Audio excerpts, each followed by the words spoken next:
नमस्कार साथियों, स्वागत है आप सभी का हमारे इस चैनल यूजीसी नेट हिंदी साहित्य विद एबी में। अभी पिछले कुछ दिनों से हमारी वीडियोस जो है अपलोड नहीं हो पा रही थी क्योंकि मेरा लैपटॉप जो है ख़राब हो गया था, उसे मैंने बनवाने के लिए दिया था। तो आज से हमारी क्लासेस जो हैं हर 2 दिन में होती रहेंगी, अपलोड हो जाएंगी। तो अभी इस श्रृंखला में हम पढ़ रहे हैं हमारा यूनिट 1 हिंदी भाषा और उसका विकास। इस क्रम में आज की हमारी क्लास है हिंदी भाषा का भाषिक स्वरूप। इसके पूर्व की क्लासेस में हम जो है हिंदी की ऐतिहासिक पृष्ठभूमि, प्राचीन, मध्यकालीन और आधुनिक भारतीय आर्य भाषाएं, जिसमें ब्रज भाषा, अवधी भाषा और खड़ी बोली, हिंदी का भौगोलिक विस्तार, हिंदी की उपभाषाएं तथा बोलियां, ये सारे टॉपिक जो है हम पढ़ चुके हैं। और आज की हमारी क्लास में हम पढ़ेंगे हिंदी के भाषिक स्वरूप के अंतर्गत उसकी स्वनिम व्यवस्था, शब्द व्यवस्था, शब्द संपदा, शब्द निर्माण की युक्तियाँ और सारे व्याकरण संरचना, जिसमें संज्ञा, सर्वनाम, विशेषण आदि चीज़ें जो हैं आती है। जबकि इसके बाद की क्लासेस में हम राजभाषा हिंदी से संबंधित और हिंदी की संवैधानिक स्थिति, हिंदी के वैज्ञानिक विकास और देवनागरी लिपि के बारे में पढ़ेंगे। तो चलिए आज की क्लासेस के बारे में हम जान लेते हैं कि इस टॉपिक से परीक्षा में क्या क्या प्रश्न जो है पूछे जाते हैं, किन किन उप श्रेणियों से प्रश्न बनते हैं। तो हमारे क्वेश्चन जो है तत्सम शब्द के लिए पूछे जाते हैं कि आपको तत्सम शब्द दिया जाएगा पहचानने के लिए कि कौन सा शब्द जो है तद्भव है, कौन सा तत्सम है, कौन सा नहीं है।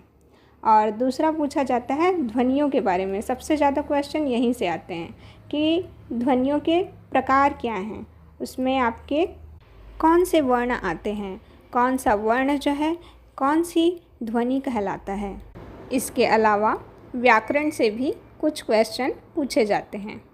आज की हमारी क्लास में हम सबसे ज़्यादा देखेंगे क्वेश्चंस को, और आपका जो ये टॉपिक है इसमें कंटेंट बहुत ही कम है, आपको कम कंटेंट याद करना है, लेकिन क्वेश्चन आपके इससे पूरे बन जाएंगे और बहुत सारी चीज़ें जो है आपकी याद करने की हैं।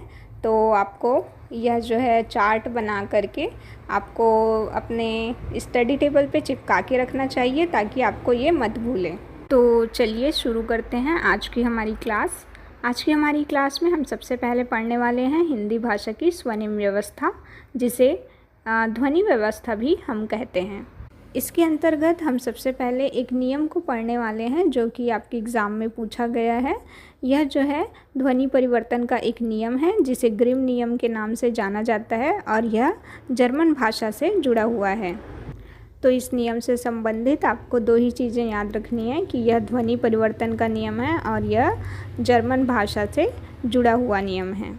अब हम चलते हैं हमारे भाषा की मूल इकाई अर्थात वर्ण की ओर। वर्ण उस मूल ध्वनि को कहा जाता है जिसके और खंड नहीं हो सकते।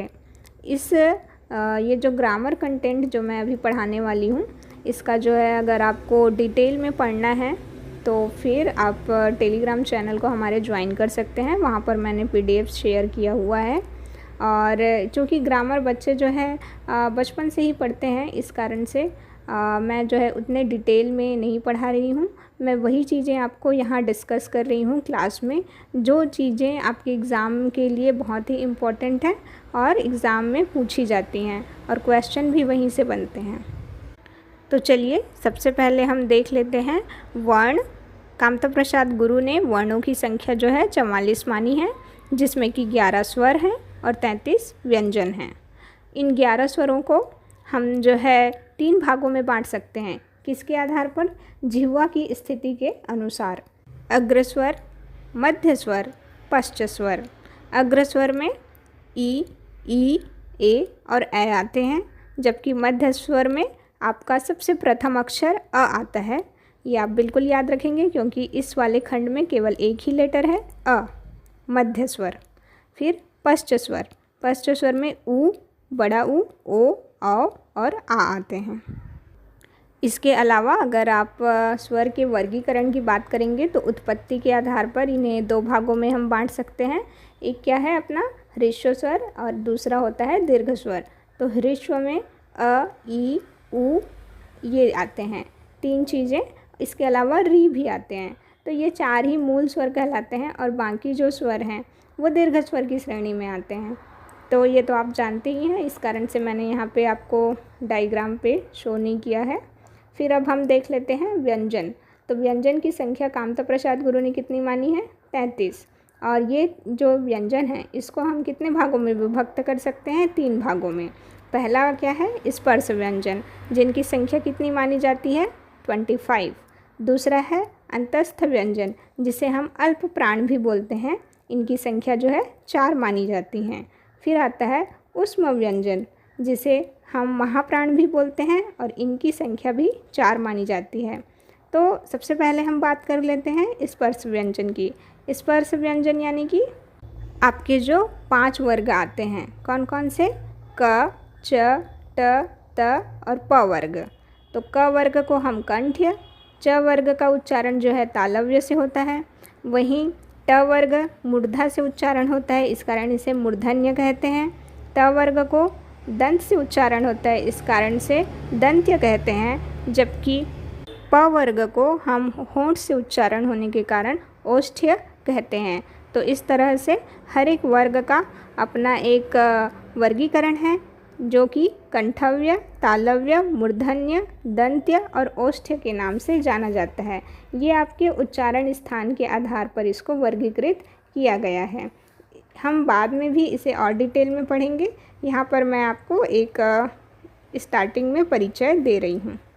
इसके बाद देखिए अंतस्थ व्यंजन। अंतस्थ व्यंजन जो है इसमें 4 चीज़ें आती हैं, य, र, ल और व।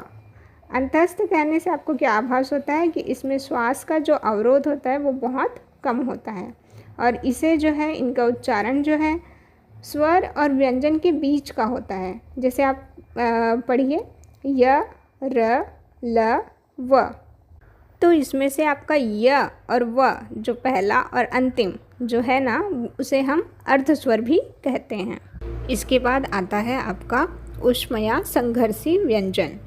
इनके उच्चारण में ऊष्मा निकलती है, अर्थात इसमें घर्षण होता है श्वास का। इनकी संख्या 4 है, श, श, स, ह।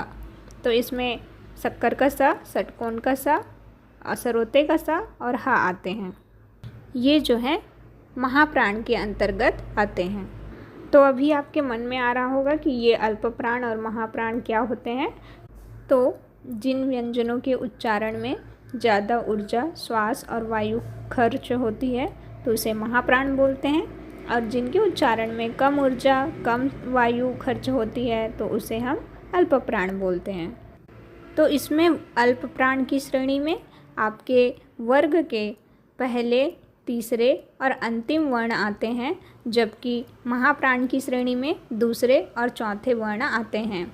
तो इस तरह से आप देख सकते हैं कि जैसे क वर्ग है, इसमें क, ख, ग, घ, अंग। तो इसमें आप ख और घ जो दूसरा और चौथा वर्ण है वो महाप्राण में आएगा। क्यों? क्योंकि ख के उच्चारण में आपको ज़्यादा श्वास खर्च करनी पड़ती है, जबकि क, ग और अंग ये अल्प प्राण में आएंगे। क्यों? क्योंकि इसमें आपको कम श्वास खर्च करना पड़ता है, कम वायु खर्च करनी पड़ती है। कई बच्चों को ये वर्ग याद रखने में प्रॉब्लम होती है और वो जो है याद नहीं रख पाते इन्हें क्रमानुसार। तो उनके लिए आप एक ट्रिक अप्लाई कर सकते हैं।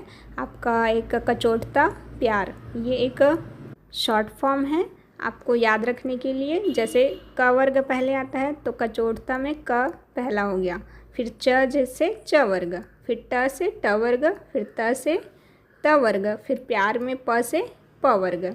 तो इस तरह से आप इस क्रम को याद रख सकते हैं। तो इन वर्गों के जो प्रथम और द्वितीय वर्ण जो होते हैं ना, उनको हम अघोष व्यंजन कहते हैं, और जो तीसरा, चौथा और पांचवा व्यंजन होता है ना, उसे सघोष व्यंजन कहते हैं। अघोष व्यंजन में इन वर्णों के अलावा आपके तीनों स आते हैं, मतलब सरोते, शक्कर और षटकोण तीनों श अघोष में आते हैं, है ना।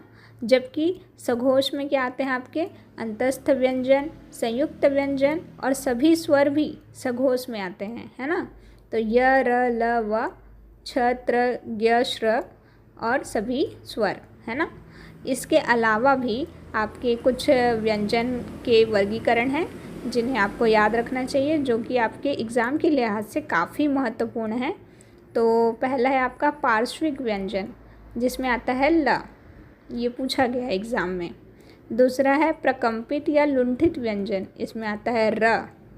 और फिर तीसरा है वर्त्स्य व्यंजन, वर्त्स्य में स, र, ल, न। तो इसको आप याद रख सकते हैं कि वर्त्स्य व्यंजन को याद रखना सरल नहीं है, तो ये चारों आप याद रखिए, स, र, ल, न। और फिर आता है कि य और व अर्धस्वर, ये तो मैं आपको बता चुकी हूँ। इसके अलावा आपके आते हैं उत्क्षिप्त व्यंजन।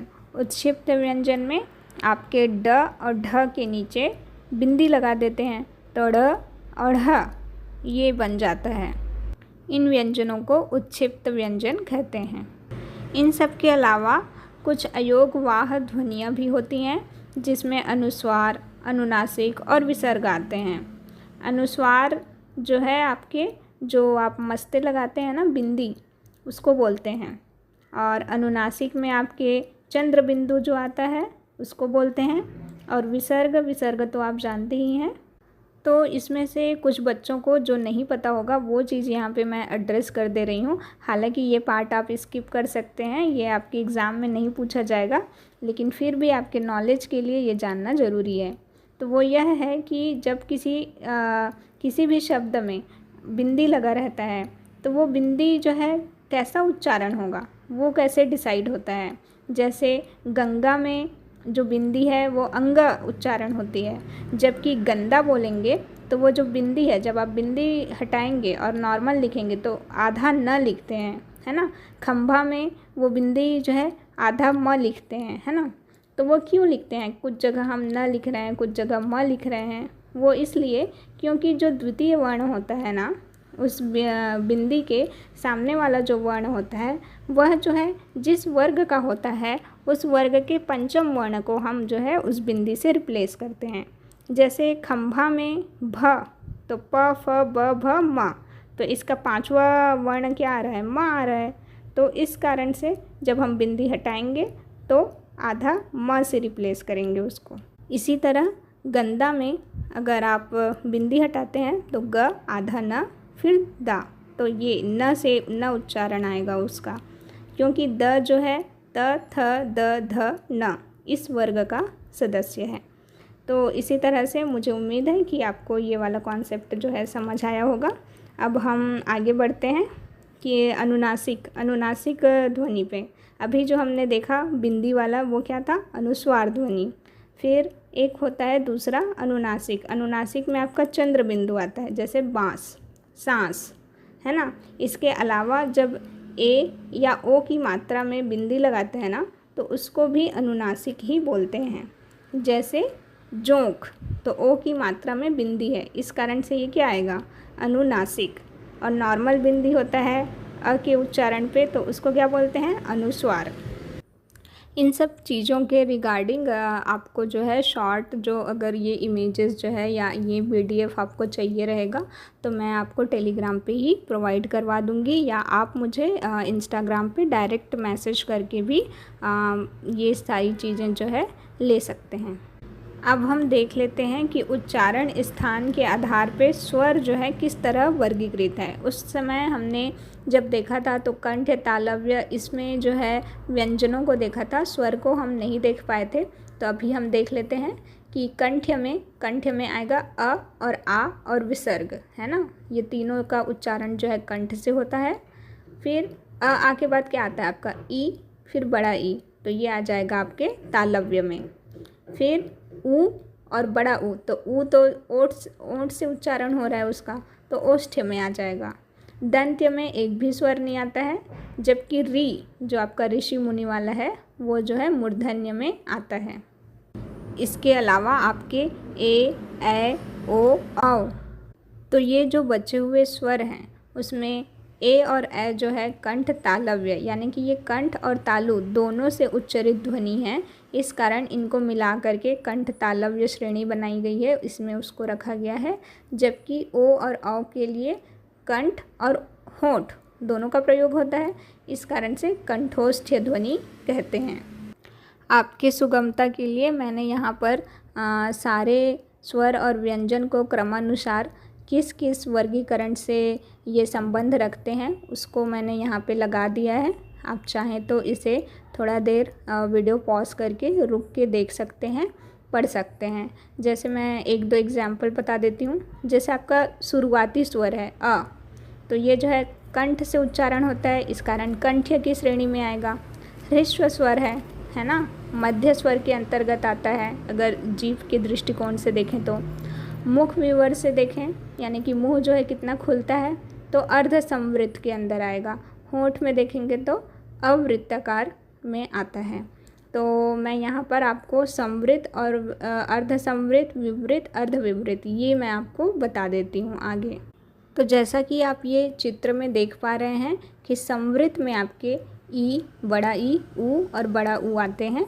इसमें क्या है, आपको मुख जो है कम खोलना पड़ता है, जबकि विवृत्त में अगर आप देखेंगे तो आपको पूरा मुंह जो है खोलना पड़ता है। जैसे आप बोलिए आ, तो आ बोलने से आपको पूरा मुंह जो है ओपन होगा, इस कारण विवृत्त में सिर्फ एक ही आता है आपका आ, बड़ा आ।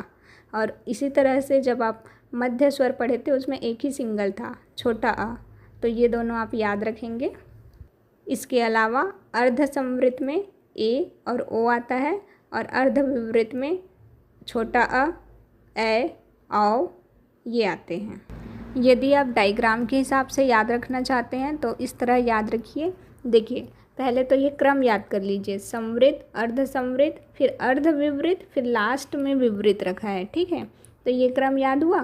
फिर इसके बाद आप देखिए ई से शुरू कीजिए, छोटे ई से। तो ई, बड़ा ई, उ, ए, ओ, और फिर लास्ट में अ और बड़ा आ।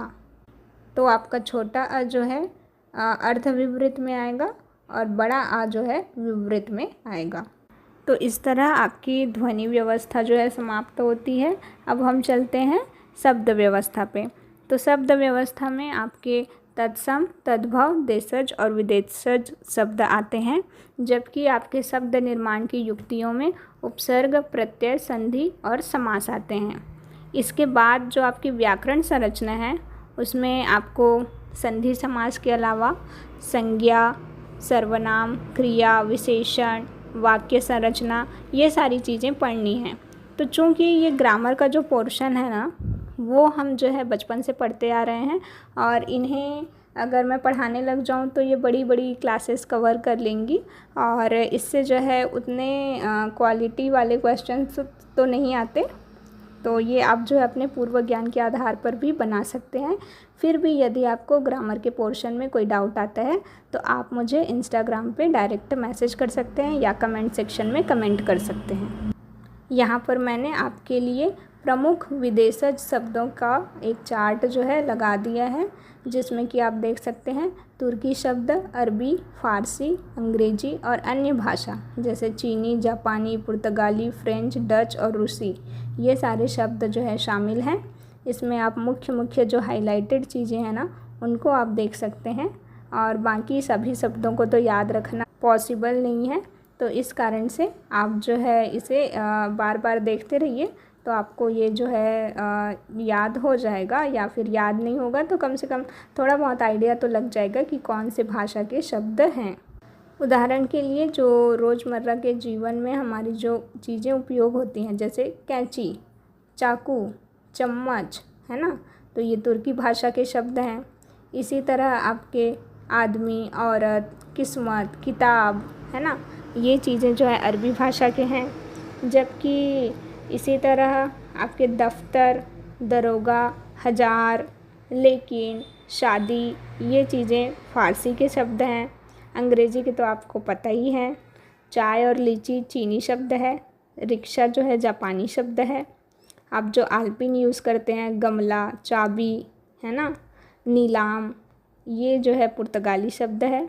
पपीता भी पुर्तगाली है ना। और फ्रेंच से कारतूस, कूपन, अंग्रेज भी फ्रेंच शब्द है। तो इस तरह आप जो है इसको याद रख सकते हैं। अब हम देख लेते हैं आपके प्रीवियस ईयर में पूछे गए क्वेश्चंस को। इन क्वेश्चंस की आप प्रैक्टिस करिए। आप प्रैक्टिस करेंगे तो समझ पाएंगे कि इस वाले टॉपिक से आपको कितने प्रश्न जो है पूछे जाते हैं। हमारा पहला क्वेश्चन है, निम्नलिखित में तत्सम शब्द है। आग, बयार, पंख, अक्षर। तो आपका आंसर हो जाएगा अक्षर, क्योंकि अक्षर का तद्भव रूप होता है आखर। दूसरा क्वेश्चन, तत्सम शब्द नहीं है। आज्ञा, राय, सर्व, स्वामी। तो इसका आंसर हो जाएगा राय। फिर है, हिंदी की मूर्धन्य ध्वनियाँ हैं। तो हमने पढ़ा था मूर्धन्य में आता है ट, ठ, ड, ढ। तो आपका ऑप्शन बी जो है करेक्ट आंसर है। फिर है, निम्नलिखित में से कौन सा पश्च स्वर है। आ, ई, बड़ा ई, अ। तो आपका आंसर हो जाएगा बड़ा आ, है ना, ए ऑप्शन। छोटा ई और बड़ा ई जो है आपके अग्र स्वर हैं, जबकि अ जो है मध्य स्वर है। फिर है, हिंदी भाषा के विकास का सही अनुक्रम कौन सा है। तो ये तो आप विकास क्रम में पढ़ चुके हैं कि सबसे पहले पाली, प्राकृत, अपभ्रंश, फिर हिंदी। फिर है, निम्नलिखित वर्णों को उनके ध्वनि गुणों के साथ सुमेलित कीजिए। तो इधर दिए हैं वर्ण और इधर दिए हैं, आपको बताना है कि वो सघोष हैं, अघोष हैं, या महाप्राण हैं, या अल्प प्राण हैं। तो जैसा कि आपको पता है, किसी भी वर्ग के शुरुआती जो 2 वर्ण होते हैं वो अघोष, जबकि बाद के अर्थात अंतिम 3 वर्ण जो है सघोष होते हैं। तो क जो है आपका प्रथम वर्ण है, अर्थात अघोष होगा। फिर अल्प प्राण और महाप्राण कैसे डिसाइड करते हैं। तो शुरुआत हम कहाँ से करते हैं, किसी भी वर्ग में पहले अल्प प्राण होता है, फिर दूसरा वाला महाप्राण, फिर तीसरा वर्ण जो है अल्प प्राण, फिर महाप्राण, फिर अल्प प्राण। तो ये जो है अल्टरनेटिव क्रम में होता है। तो इस तरह से पहला, तीसरा और आखिरी जो वर्ण होता है किसी भी वर्ग का वो अल्प प्राण में आएगा। दूसरा और चौथा ये जो होता है वो महाप्राण में आएगा। तो इस हिसाब से क जो है प्रथम वर्ण है, तो इस कारण से ये जो है अल्प प्राण में आएगा। तो इस तरह का क्या हो गया आपका अघोष और अल्प प्राण। तो आपका ऑप्शन क्या हो जाएगा, ए का फोर्थ। तो देखिए आंसर में ए का फोर्थ कौन से ऑप्शन में है, केवल एक ही ऑप्शन में है, ऑप्शन नंबर ए।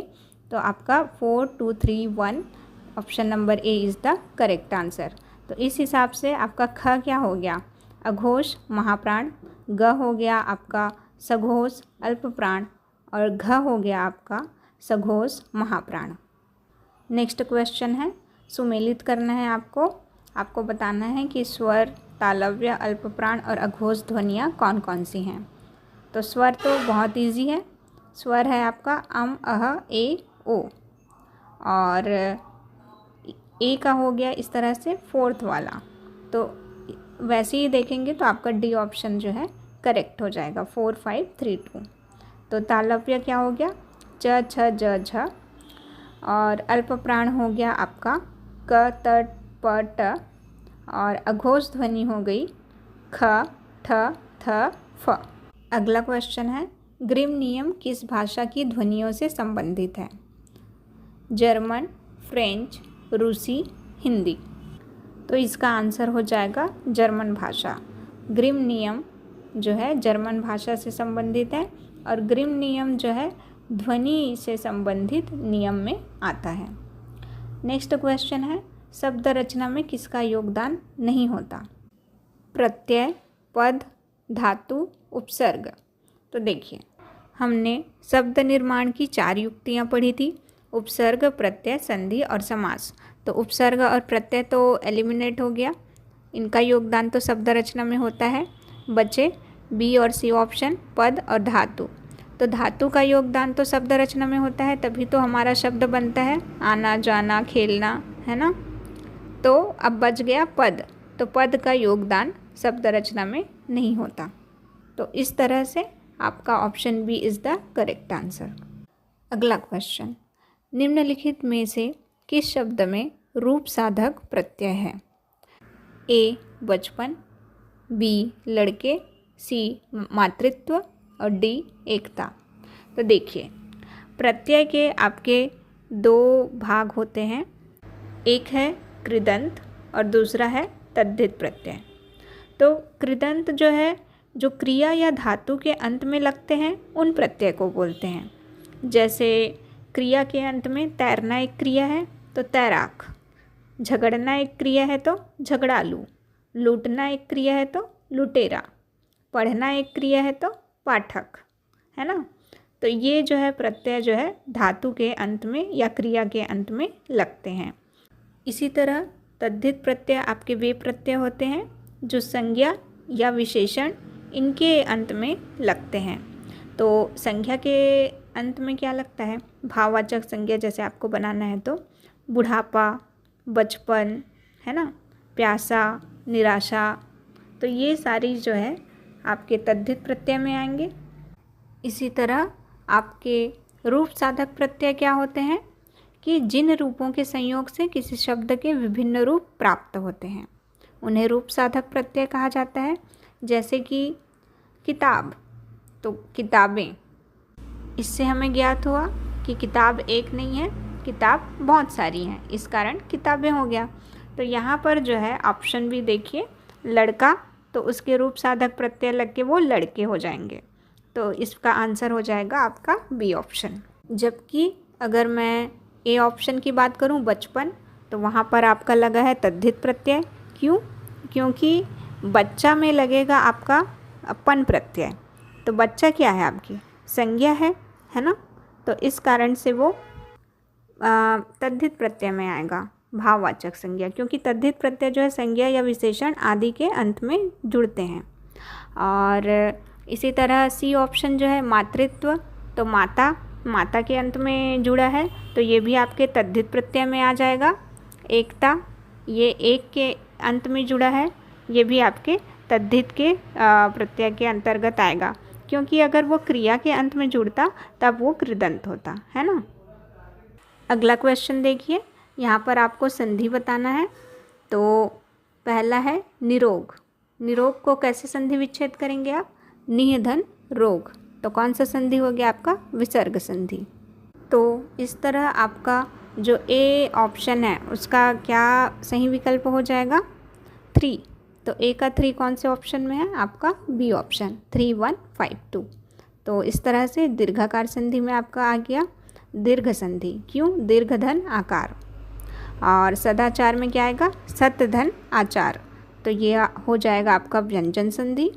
और प्रत्येक, प्रतिधन एक, तो यह हो जाएगा आपका यण संधि। देखिए, संधि को आप कैसे याद रख सकते हैं कि अगर समान स्वर मिलते हैं, जैसे अ, तो बड़ा आ बन जाता है, ई मिलता है, दोनों ई, तो बड़ा ई बन जाएगा, दोनों ऊ मिलेगा तो बड़ा ऊ बन जाएगा, है ना। तो इस तरह से ये हो गया आपका दीर्घ संधि। लेकिन इसी अ, ई, ऊ के बाद समान स्वर ना आके कोई दूसरा स्वर आ जाता है, जैसे अ के बाद अ ना आकर के ई या ऊ आ गया, है ना, तो क्या बनेगा?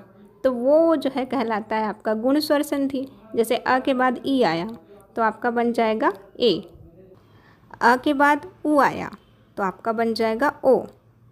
तो ये हो गया आपका गुण स्वर संधि। अब यण संधि के लिए क्या होता है? गुण संधि को आप उल्टा कर दीजिए, यानी कि ई के बाद या ऊ के बाद अ, आ, ये सब आते हैं ना, तो यण संधि हो जाएगा। जैसे ई के बाद अगर आ आया तो बन जाएगा य, अति धन अधिक, अत्यधिक, है ना। इसी तरह आपका ऊ के बाद अ आया तो बन जाएगा व, जैसे सुधन अच्छ, स्वच्छ। इसके बाद आता है आपका वृद्धि स्वर संधि। इसमें क्या होता है? अ और आ के बाद अभी तक हमने क्या देखा था? ई आ गया, ऊ आ गया, लेकिन ए और ए, ओ और औ ये नहीं आया है। तो जब ये आता है ना अ और आ के बाद, तो ये जो है ए में और औ में परिवर्तित हो जाता है। जैसे मतधन ऐक्य, तो मतैक्य, तो ये बड़े ए की मात्रा में परिवर्तित हो गया, तो वृद्धि हो गया उसमें, तो इस कारण ये वृद्धि स्वर संधि। और इसके बाद है अंतिम आपका स्वर संधि में अयादी स्वर संधि। तो अयादी स्वर संधि जो है आपका वृद्धि का उल्टा हो जाएगा। वृद्धि का उल्टा कैसे होगा? इसमें ए ओ औ पहले आएगा, फिर बाद में आपके ई ये सब आएंगे, है ना। तो जैसे ने धन अन, तो ने में क्या है? ए आया, फिर अन आया, अन के शुरुआत में क्या है? अ, तो ए और अ मिलके क्या बन गया? ए। तो ने धन अन नयन। इसी तरह पो धन अन पवन, तो ओ के बाद अ आने से व बनता है और मतलब औ बनता है, और ए के बाद आने से ऐ बनता है।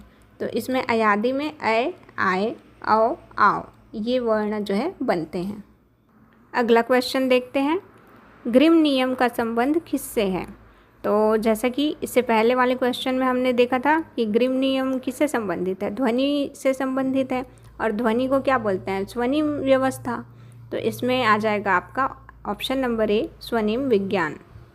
फिर है निम्नलिखित में से अर्धस्वर कौन सा है? तो जैसा कि मैंने बताया था कि अंतस्थ व्यंजन को भी हम अर्धस्वर बोलते हैं। कौन कौन से को? य और व को, है ना। ये अर्धस्वर में आता है। तो यहाँ पे ऑप्शन देखिए, ऑप्शन नंबर ए य इज़ द करेक्ट आंसर। फिर है इनमें से किस शब्द में उपसर्ग नहीं है?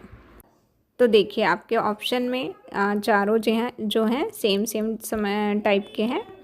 तो अगर आप इसे तोड़ेंगे तो अपमान में मान जो है आपका एक सार्थक शब्द है, और उसी तरह अपयश में यश जो है आपका सार्थक शब्द है। अपमति में मति जो है आपका सार्थक शब्द है, जबकि अपराध में जो है राध जो है कोई सार्थक शब्द नहीं है, उसका कोई मीनिंग नहीं निकलता है। तो आपका आंसर होना चाहिए यहाँ पे ऑप्शन बी अपराध। कंठोष्ठ्य ध्वनि का उदाहरण है। कंठोष्ठ्य ध्वनि यानी कि इसमें कंठ और ओष्ठ दोनों का प्रयोग होता है। तो इसमें आपका आएगा आओ। आओ क्यों आएगा? क्योंकि क जो है आपकी कंठ्य ध्वनि में आएगी, त जो है आपके दंत्य ध्वनि में आएगा, ए जो है कंठ तालव्य में आएगा, तो इसलिए औ जो है कंठोष्ठ्य में आएगा। अगला क्वेश्चन है, इनमें से कौन सी ध्वनि संयुक्त व्यंजन है? तो इसमें दिया है क्य, च, ट, औ। हमने जो है पढ़ा है कि संयुक्त व्यंजन होते हैं अक्ष, त्र, ज्ञ और श्र, लेकिन यहाँ पे उनमें से कोई भी ऑप्शन नहीं है। तो ट जो है संयुक्त व्यंजन नहीं है, और जो है स्वर है, तो ये दोनों ऑप्शन तो एलिमिनेट हो गए। अब आपके ऑप्शन बचे ए और बी। तो इसमें बी ऑप्शन में क्या है कि दोनों व्यंजन जो है समान हैं, तो इस कारण से उसको हम एलिमिनेट कर सकते हैं, और ए ऑप्शन उसमें अलग अलग व्यंजन हैं, तो उसको हम संयुक्त व्यंजन मान सकते हैं। तो A option is the correct answer. Next question, प्रयत्न के आधार पर ल किस प्रकार की ध्वनि है? ए पार्श्विक, बी उच्छिप्त, सी प्रकंपित, डी संघर्षहीन। तो आपका आंसर हो जाएगा पार्श्विक ध्वनि, क्योंकि उच्छिप्त व्यंजन क्या है? अड़, अड़ह, तो ये जो है उच्छिप्त व्यंजन है। प्रकंपित में आपके र आता है ना। फिर अगला क्वेश्चन है, इनमें से कौन सा युग्म अघोष ध्वनि है? तो अघोष जो है क्या होता है? आपके किसी भी वर्ग का शुरुआती दो अक्षर। तो देखिए शुरुआती दो अक्षर इसमें कौन सा है? ग घ तो नहीं है, अड़ अड़ भी नहीं है, प फ जो है आपका शुरुआती दो अक्षर है, तो सी इज़ द करेक्ट आंसर। फिर है, संस्कृत का कोई भी शब्द मन चाहे ढंग से तोड़ मरोड़ कर तद्भव नहीं बनाया जा सकता। तो ये विचार जो है किस विद्वान का है? आपको बताना है। इसमें ऑप्शंस हैं रामविलास शर्मा, सुनीति कुमार चटर्जी, जॉर्ज ग्रियर्सन, नामवर सिंह। तो ये आपके रामविलास शर्मा ने कहा है। हमारा अगला क्वेश्चन है, बाह्य प्रयत्न के अनुसार वर्णों के भेद हैं 3, 4, 2, 5। तो कितने भेद हैं? 2। क्या क्या? घोष और अघोष। फिर अगला क्वेश्चन है, निम्नलिखित में से कौन सा शब्द फारसी का है? दाग, औरत, नीलम, फीस। तो आपका आंसर हो जाएगा दाग। इसके अलावा दाग, दवा, दिल, दीवार, दुकान, ये सब आपके फारसी के शब्द में आएंगे। जबकि औरत जो है आपका अरबी शब्द है, आदमी, औरत। नीलम शब्द जो है आपके संस्कृत भाषा का शब्द है और फीस जो है अंग्रेजी भाषा का शब्द है। इसके बाद है निम्नलिखित में से कौन सी भाषा संविधान की 8वीं अनुसूची में है। तो 8वीं अनुसूची में ये जो है वैसे तो आपके संवैधानिक स्थिति वाले उसमें आएगा, फिर भी यहाँ पे इसका आंसर हो जाएगा नेपाली, क्योंकि कांगड़ी, राजस्थानी, गोंडवी ये सब जो है 8वीं अनुसूची में नहीं है। तौलिया मूलतः किस भाषा का शब्द है। उर्दू, हिंदी, पुर्तगाली, तुर्की। तो ये है आपके पुर्तगाली भाषा का शब्द। अगला क्वेश्चन है तारीख निम्नलिखित में से किस भाषा का मूल शब्द है। तो है ऑप्शन 1 पुर्तगाली, बी अरबी, सी तुर्की, डी हिंदी। तो देखिए तारीख तो हिंदी का नहीं है, तुर्की का भी नहीं है ना। अब पुर्तगाली और अरबी बचे, इसमें ये अरबी भाषा का शब्द है। अगला क्वेश्चन है निम्नलिखित में से कौन सा शब्द यौगिक है, रूढ़ नहीं। तो आपको बताना है यौगिक शब्द। देखिए जलद, नाक, कान, पर। तो पर को तो आप और उसको तोड़ नहीं सकते, नाक कान को भी नहीं तोड़ सकते, लेकिन यहाँ पे जलद, जलद का एक आप अर्थ निकाल सकते हैं, जल देने वाला। जल देने वाला अर्थात मेघ या बादल। तो इस तरह आपका जलद हो जाएगा आपका आंसर। फिर क्वेश्चन है निम्नलिखित में से तालव्य वर्ण कौन सा है। तो देखिए कंठव्य के बाद आता है आपका तालव्य, यानी कि क के बाद कौन सा वर्ग आता है, च। तो च वर्ग में और कौन कौन से आते हैं, च, छ, ज, झ, इया, ये सारे तालव्य हैं। तो यहाँ पे च वर्ग का एक और शब्द है ज, 4th नंबर का। तो 1 और 4 बस आपका आंसर होगा। तो ये option D is the correct answer. फिर है निम्नलिखित में से कौन सा तद्भव शब्द नहीं है। तो राय, खेत, दाहिना और कवि। तो खेत का तत्सम क्या होता है, क्षेत्र। राय जो है आपका अरबी शब्द है, तो अरबी शब्द को भी आप तद्भव मान सकते हैं। और दाहिना, दाहिना का आपका तत्सम क्या होगा, दक्षिण, है ना, उसी को दाहिना बोलते हैं। अब बच गया कवि। तो कवि का तद्भव हमको पता नहीं है, तो कवि इज़ द आंसर, तद्भव शब्द जो कि नहीं है। फिर अगले क्वेश्चन में आपको उच्चारण स्थल और वर्ण दोनों को सुमेलित करना है। तो ओष्ठ्य, ओष्ठ्य आपका क्या हो जाएगा, च, प, त, ग। तो इसमें ओष्ठ्य आपका प आता है, प आप बोल के देखिए, ओष्ठ्य होठ से उच्चारण होता है। तो ए का क्या हो गया, टू। तो ए का 2 हो गया। तो देखिए विकल्प में ए का 2 कौन सा है, तो ऑप्शन नंबर बी 2, 3, 4, 1। तो आपका दंत्य में हो जाएगा त, कंठ्य में हो जाएगा ग और तालव्य में हो जाएगा च। अगला क्वेश्चन है कौन सा तत्सम शब्द नहीं है।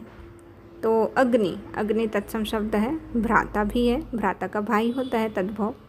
आज्ञा भी है। और किसान, किसान जो है तत्सम शब्द नहीं है, ये तद्भव है। इसका तत्सम क्या होगा, कृषक। सब आएंगे। इसके बाद मैंने यहाँ पर आपके अभ्यास के लिए कुछ प्रश्न जो है इसमें लगा रखे हैं, लेकिन आज हम इन प्रश्नों को नहीं सॉल्व कर रहे हैं। ये प्रश्न मैं जो है आपको टेलीग्राम में शेयर कर दूँगी, आप वहाँ से इसका अभ्यास जो है कर लीजिएगा। इसमें आपके आंसर की भी है और इसके अलावा भी और कुछ मेरे पास हैं इमेजेस जो कि आपके याद रखने के लिए उपयोगी साबित हो सकते हैं, वो भी मैं आपको टेलीग्राम पे शेयर कर दूँगी। तो इस तरह से आपका आज का ये वाला क्लास जो है समाप्त होता है। उम्मीद है कि आपको ये क्लास जो है पसंद आई होगी और मिलते हैं अपने हम नेक्स्ट क्लास में, जिसमें हम पढ़ेंगे हिंदी की संवैधानिक स्थिति। धन्यवाद।